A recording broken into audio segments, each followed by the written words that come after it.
ating mga biik ay lumalabas na sa kulungan ng kanilang nanay. Maliliksi. Ito na ang ika-4 na araw nila. At ngayon ay puputulan natin sila ng ngipin, mga kamangyan. Hulihin natin sila.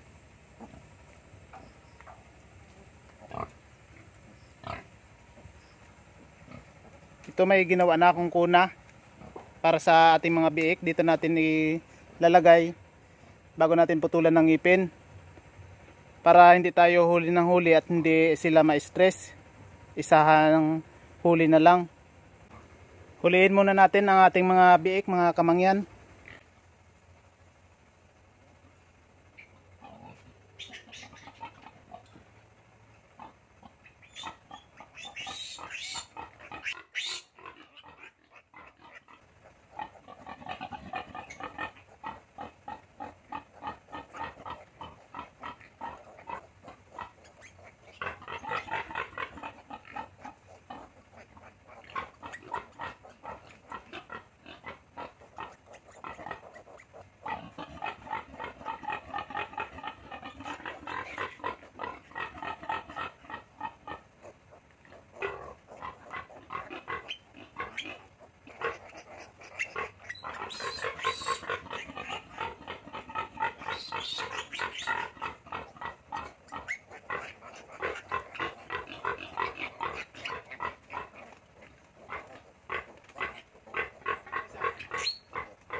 Yan, huli na natin mga kamangyan.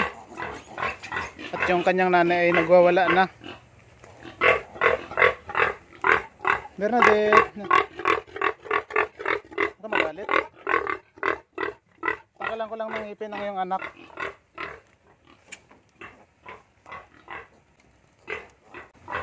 Mga kamangyan, ang gamit natin ay nipper.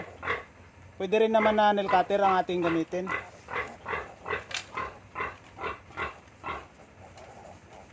Ganito lang mga kamangyan.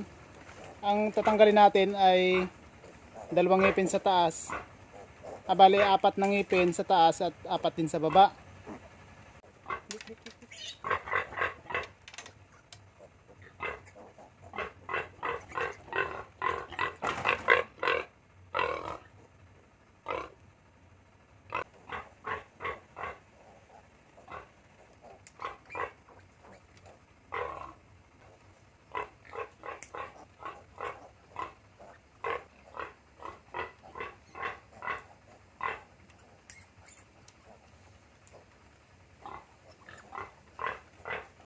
Yan mga kamangyan, tanggal na natin.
Yun na sila mga kamangyan, naputulan na natin ng ngipin. Importante na maputulan natin ng ngipin ang bagong anak na biik sa loob ng 3 araw or hanggang 5 araw. Nasubukan din kasi natin dati na hindi na tayo nagpuputol ng ngipin sa ating mga biik. Ang nangyayari, wala pang 30 days ay ayaw na magpadidi ng nanay. Dahil kinakagat nito ang didi ng nanay, nagkakaroon na rin ng sugat ang didi ng nanay. Yan ang naobserbahan natin doon sa mga unang naging baboy natin na nanganak din. Kaya ngayon ay nagpuputol na ako ng ngipin sa mga biik. At ang isa pa, nung hindi pa ako nagpuputol ng biik, ay pinapalaki natin ng lechonin. Ngayon kapag ginuhuli natin, ay nangangagat. May time nga nahuhulihin ko ang ibibenta ko na pang lechon.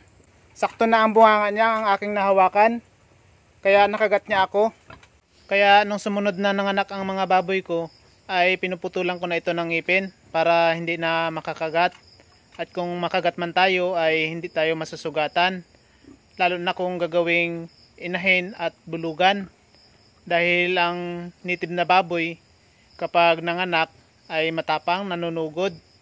Ayaw nilang pahawakan ang kanilang mga anak. Lalo kung ang inyong alagang baboy na native ay hindi sanay sa tao. Ayan mga kamangyan, okay na ang ating mga biik. Naputulan na natin sila lahat ng ngipin. Hindi na mahihirapan ang kanilang nanay na padidiin sila. At hindi rin natin sila maiwawalay agad ng mas maaga. Sa aking mga inahing baboy na bagong panganak, ay nag-apply ako ng antibacterial na powder, gamot nila. Kahit hindi pa nagkakaroon ng lagnat at baynat ay pinapainom agad natin. Ito mga kamangyan, Primoxil. Hindi po tayo endorser niyan. Sinishare lang natin ang mga ginagawa natin dito sa ating baboyan. Ito ay gamot para sa bacterial infection, lagnat ng baboy at baynat. Itong isang sachet ay para sa 4 liters na tubig. Pero dito sa ginagawa natin ay tinatansya lang natin. Hindi naman masyadong marami dahil papait ang kanyang pagkain. Baka hindi niya rin naman kainin. Sa ibang nag-aalaga ng baboy ay turok ang kanilang ginagamit na antibacterial. Yun nga lang, mas mahal ang price ng gamot na antibacterial na panturok. Hindi tulad dito sa powder na binibigay natin ay tig 30 pesos lang. Nag-a-apply tayo nito ng 5 days. Umaga at hapon lang natin binibigay. Pero kung may lagnat na ang inyong baboy, ay 7 days ang pag-a-apply ng gamot na ito. Nung unang anak ng ating mga baboy na experience natin, hindi tayo nagbibigay ng powder na ito ay nagkakasakit ang ating alagang baboy tuwing manganganak. Dahil sa baynat ay nagkakalagnat sila. Madali kasing ma-stress ang ating mga alagang baboy kapag bagong panganak sila. Lalo kung ang panahon ay maulan. Kaya nung sumunod na panganganak ng mga baboy ko ay nag-apply na ako ng powder na ito. At awa naman ng Diyos ay hindi na sila nabibenat. Pwede rin i-apply yan sa mga bentahing baboy na nilalagnat. Huwag lang sa buntis dahil baka maagasan. Ang mga ginagamit natin tulad ng timba, tabo na para dito sa bagong panganak na baboy na ina-applyan natin ng powder na gamot ay hindi natin ginagamit sa ibang mga buntis na baboy para maiwasan na maagasan sila. Yan na, ubos na ni Bernadette ang kanyang pagkain. Hanggang dito na lang muna mga kamangyan. Paki-like and subscribe po ng aking channel. At huwag niyong kalilimutang pindutin ang notification bell para lagi kayong updated sa mga susunod pa na video na ating gagawin.